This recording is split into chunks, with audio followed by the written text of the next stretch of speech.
You know, in that gorgeous song that Josh Brolin was singing, it says, hope for what can be. Let us pray to know what can be. And it's like, pray to know that which already is. To simply awaken to that. There's such a process. I think that God is an editor by nature, by means of me, because through the course of the years, I've come to make the adjustments.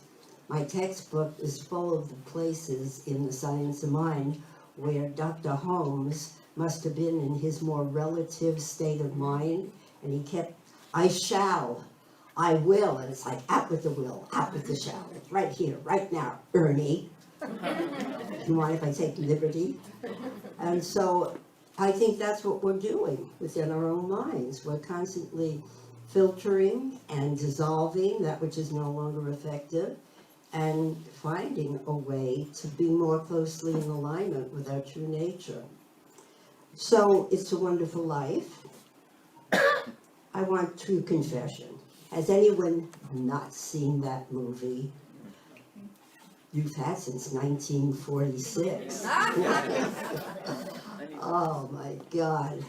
And you know, when you see it in kind of contrast to today's standards of filmography, it's like, God, that seems so corny, you know, from that point of view of the sophisticated technological culture that some of us are a part of.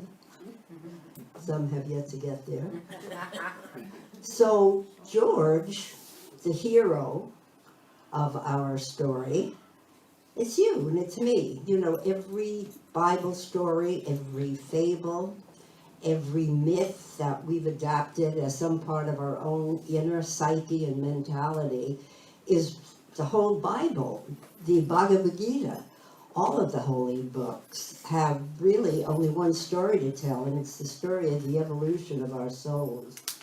And that is the story of George. So it came upon a Christmas morning when all hell broke loose in Bedford Falls, New York. What George at one time in his youth, as he contemplated bigger dreams, said was a crummy little town. I'm not living my life here.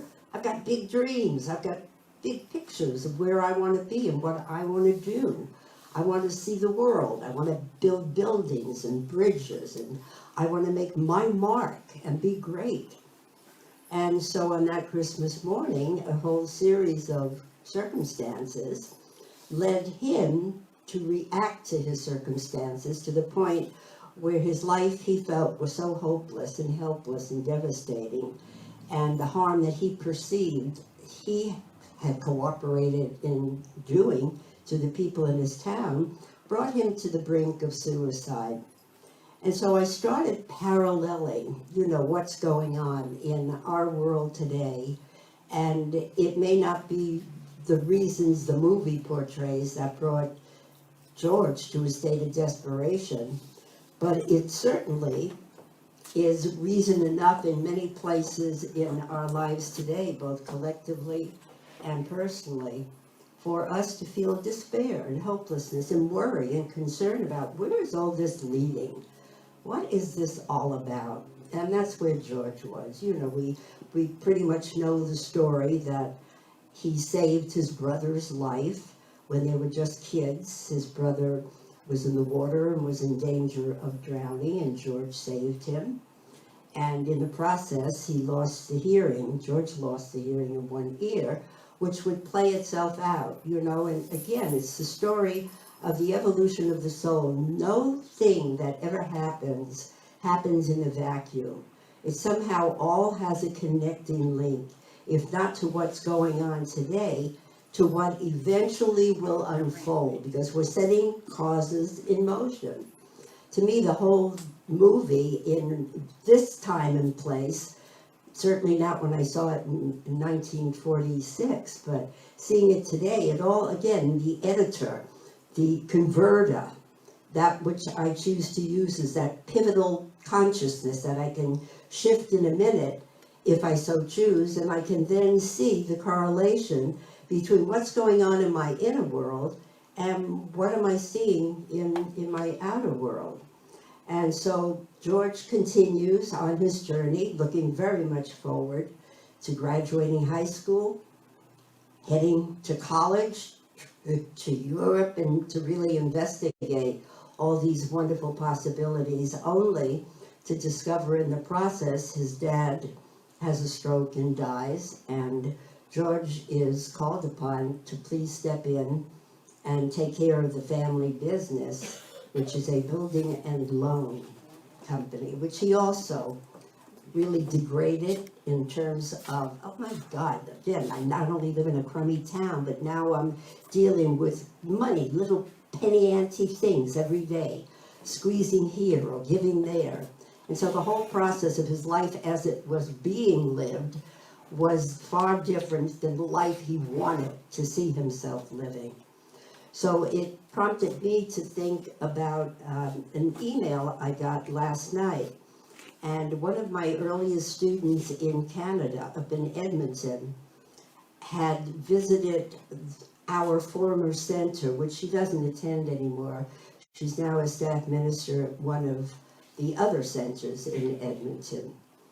And she was telling me that she was sitting in the sanctuary, which we had bought when I was up in Canada. We bought the building, which is currently still the home of the Center for Spiritual Living up there. We bought that in 1988. And so she said as she was sitting there, she finally got what I felt. Because what I felt when I first saw the building and we were contemplating purchasing it, the sanctuary, it was a former Catholic church. So first of all, we had to do something about the confessionals in the back. And behind the podium, the sanctuary, was the baptismal pool of some sort that they did some process. And so, but the whole sanctuary is really gorgeous. It's like Noah's Ark turned upside down. That's the way of it. It's just beautiful. And so she was sitting there, and she finally looked around, and just 30 years after the fact, it's like, yeah, I get it. It is Noah's Ark upside down. But it stirred so many memories. Just like, what did I think when I was a kid? You know, some of us don't have dreams. I never knew what I wanted to do other than get married, because that's what I heard, that's what I saw, have kids, and you do that under a prescribed rule. Your kids are to be 4 years apart. You are to have a son first and a daughter next, and then you're on your own. But as long as you fulfill that. And so I didn't know what I wanted to do, unlike George, who had this dream. And so in the process of finding myself real forward, fast forward, and being in Edmonton so many years later, it's like, what parts of my life led me to where I am? And the same things that led the story of It's a Wonderful Life to the realization, whatever we think we want our life to look like, and however we perceive that we want to live it, there is always so much more going on under the surface. And what we know is that subconscious, subjective mind, where that soul, the very heart of life, says, you know, everything we do has value, whether we're resisting it or not. When taken into consideration is that whole picture of the infinite finding its way into our human experience. Everything has meaning, everything has purpose, and the matters of what you refer to, Reverend Pam, the heart. The heart is so at the soul of it all, so that no matter what we're conjuring and thinking and analyzing and strategizing and planning, it's really what's going on in here, because that is the driving energy, whether knowingly or unknowingly.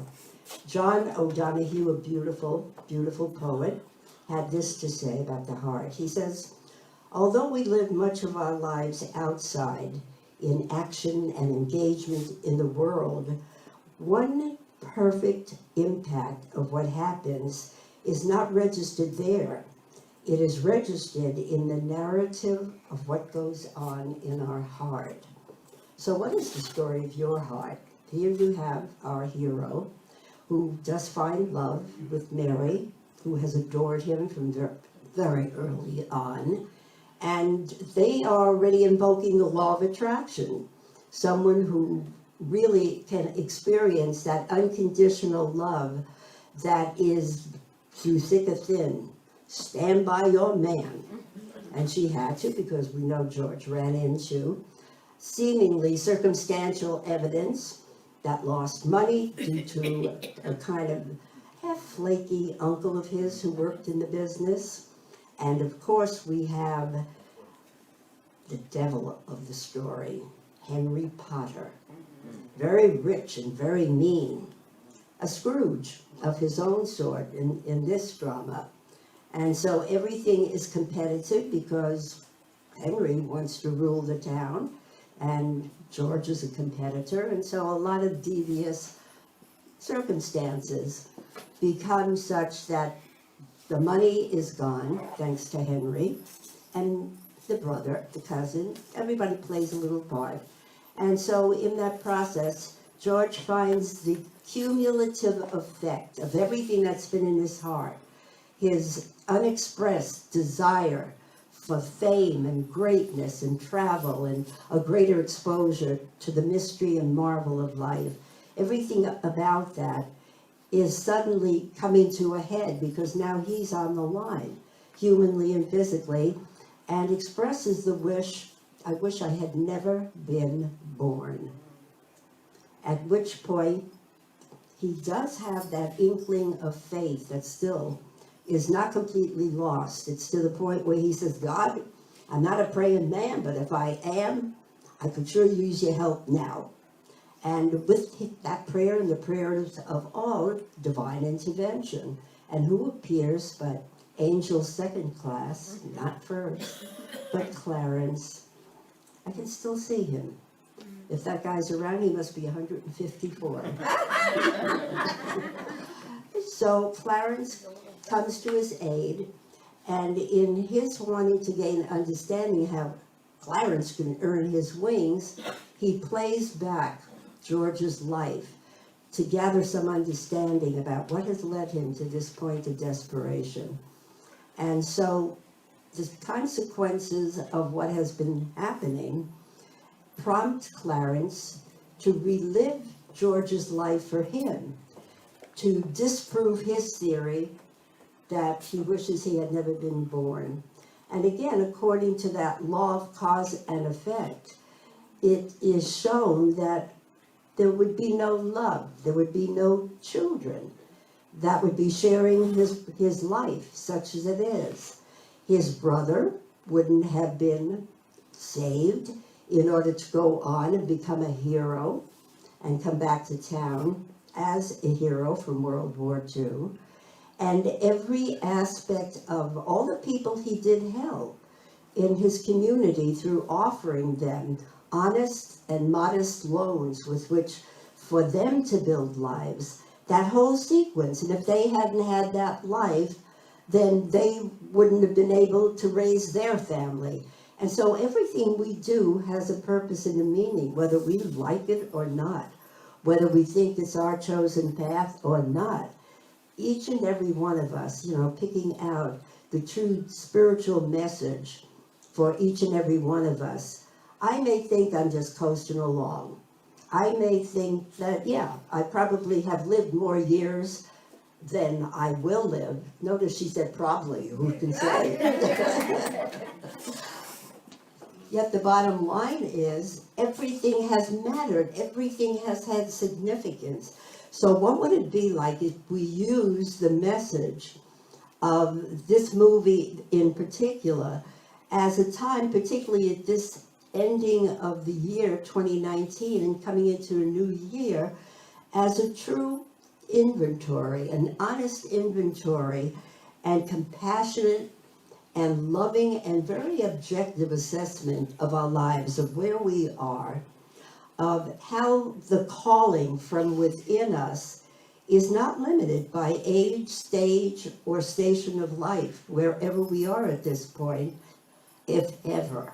I'm sure every civilization, at every stage of it, has said at every stage, this is like nothing that has ever been seen. Well, that's what we say, but tracing historically, that's not true. Every age has its time of chaos and disorder. And yes, ours is very relevant to what's going on now. And the part that I really loved at the end of the last scene in which you see George is the scene where he runs by Henry Potter's window and he says, "Merry Christmas, Mr. Potter." And I thought, damn, I've got to do that with Trump. Showing my political views, but why not? Whether you agree or disagree, then run by Schiff, run by his window and say, "Merry Christmas," whatever it is. And yet to feel so strongly, one side or the other, is to be divided and to still be in some experience of a false sense of separation from God. Because if indeed the premise is there is one life, one source, one essential fundamental nature of infinite good, everyone without exception, everyone, everything is a reflection of the divine. Now, do we all know it? No, and to me the classic example is always Jesus upon the cross when his statement was, "Forgive them, Father. They know not what they're doing right now." Why? Because they don't know who they are. Essentially, fundamentally, intrinsically, divine, perfect, whole, loving, creative, dynamic, intelligent, all-knowing. And so to be able to come away from the either or and to be able to spot that spark. And sometimes it takes work. It takes the discipline of spiritual practice where I can say whatever I feel intellectually and whatever I hold as my opinion, one way or the other, whoever I'm holding out of my heart, because of my affinity, what I choose to allow into my heart, I have to bless that and take that in as well. Otherwise, I'm just, again, playing lip service to a very lofty and wondrous idea, but it's not having any significance in my life, and it really is not fulfilling my heart, my soul's purpose in wanting to give and share. So here we have the holidays, and the classic questions, "Oh, are you all set for the holidays?" And my classic answer is no. And isn't it exciting? New Year's Eve. What are you doing New Year's Eve? Oh, there was a song written about that. Remember that one? And nothing exciting. I'll just pray my way into the new year after praying my way out of the old year. What's wrong with that? It's such a befuddling thing to have already within us. Nothing you have to get. You don't have to prove or do or knock down the barriers in front of you, other than the ones that we erect ourselves. So if indeed George comes to his awakening, the awakening is an appreciation for the wonderful life that he has, and how everything that he's done may not have looked the way he wanted it to look in his young vision, and yet the contribution that he made to every person, and how every person's life was profoundly and positively influenced and affected by what he did, brings a new understanding. And I offer that to all of us. What if indeed we embarked upon this holiday not about the hoopla and the glitter and the glitz and getting caught up again in the materiality which Henry Potter represented. That was the materialistic, while George, perhaps not consciously known to him, was cultivating a different spiritual value that ultimately gives rise to everything we need in the physical sense. No accident. The kingdom of God is within. Seek ye first the kingdom, and all things are added unto you. So I like coleslaw. And I'm very particular about the coleslaw I eat. And I can't get to the place I like for the coleslaw, I'm going to go to Kentucky Fried Chicken. They have good coleslaw. So I go into Kentucky Fried Chicken for my coleslaw, $2.93, I might add, with a small container. And I only have $100 bill. And it's like the whole store, it's like scratching in one drawer, the other drawer. Do you have any change? Nobody has change. And all of a sudden, a woman walks up to me and gives me $3. And she says, they don't have it. I have it. You need it here. I mean, just the simplicity of A equals B equals A equals B. And so she gave me the money. Everybody like wiped their brows with great relief and said to me, have a good day. So everything about what we do is really, we don't do what we do for compensation, but it is compensatory because there's a law of compensation. I can only receive that which I have first given. And as I give, so do I receive. And that was the realization that George stands for as the consciousness that brings itself to a point of union with the divine.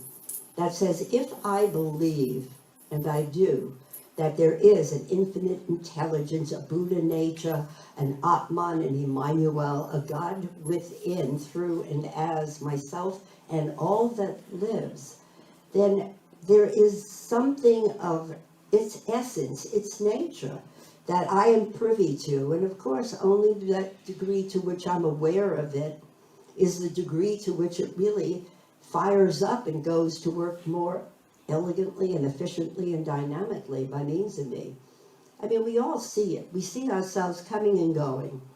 And when we're on it and in it and of it and knowing it, everything does flow in such a way that it's in harmony with this universe. The minute we are up against ourselves, then everything about the universe, again, in its reciprocity, says, I can only give back to you what you are giving out from your awareness of who you are.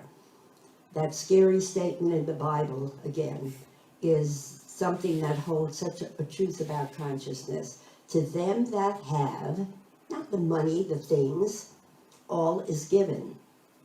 To all that have awareness of the divine within, all is given. To those who have not the awareness, then even what they have is taken away. So the interesting point in that is seemingly Henry Potter, mean rich guy, he was never punished for any of his transgressions. You know, and usually good triumphs over evil in movies and books and stories. Didn't happen to Henry. He seemed to just go merrily along his way. And yet again, we say that about others. I know we do, because I've said it about others. Well, how come they don't do any spiritual work, but everything seems to just flow? Why aren't they conscious? I'm conscious. So the law of cause and effect doesn't always show up in the ways that we perceive it or are able to see it with our physical eyes, but guaranteed, for every cause there is an effect. And whether it happens in ways that you and I never get to find out about, but it is happening within the whole mentality and emotionality and physicality of the life of the person we think has gotten away scot-free.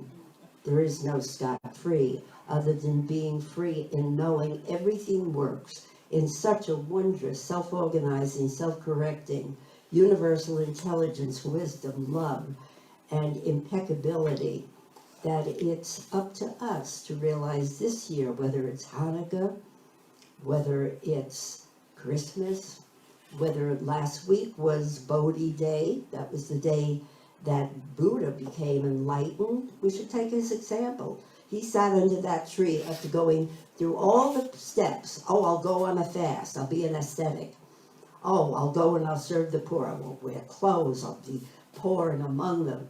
Everything he did as really a punitive way of earning appearance with God was washed away when he simply sat down and determined consciously, I'm not getting up until I get it. And that's exactly what happened when he was able to come to the realization of what? Of oneness, inseparable, indivisible, eternal oneness with the divine. When you and I get that, how can we do other but to help someone, to give a help up and into the realization of all is good, all is God. And this year, let me see through those eyes, as well as admiring and giving thanks for all the abundance of opportunities that are there to tangibly give, to somehow fulfill that idea that not only am I grateful for what has been, for where I am now, exactly where I am, exactly, precisely. Not I'm really happy, but I'd be so much happier if. I am happy and grateful for who and what I am right here and right now. And so are you, and so is everything else. And it's all working together for good. I know that in my heart, in my soul, and in mind. And because I know it here, it is known everywhere. Mind is universal, eternally present here and now. So have yourselves the best and richest and most giving of times, not just on Christmas Day, but every day. And so it is.